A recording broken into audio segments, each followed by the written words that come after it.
Do you ever find yourself getting stuck making big decisions for your business because you're afraid of making a mistake or just wasting time or money and money? Let me give you a really simple process for helping you make these decisions much, much quicker and much more decisively.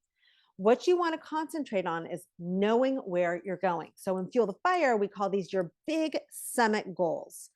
So you want to decide, be clear on those. First of all, what is that? And make sure it's clear and you can explain it to anybody.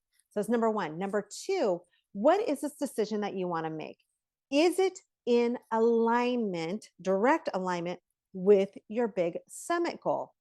If it is not, you need to rethink that because you have no idea how many people I talk to who come to me and they're like, oh, Midori, I have this great opportunity and I'm going to go do this. Those are those same people that take forever to achieve their big goals.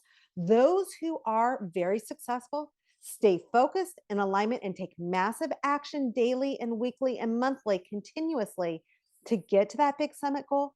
Those are the ones who are the winners. So keep that in mind, and I hope that this helps.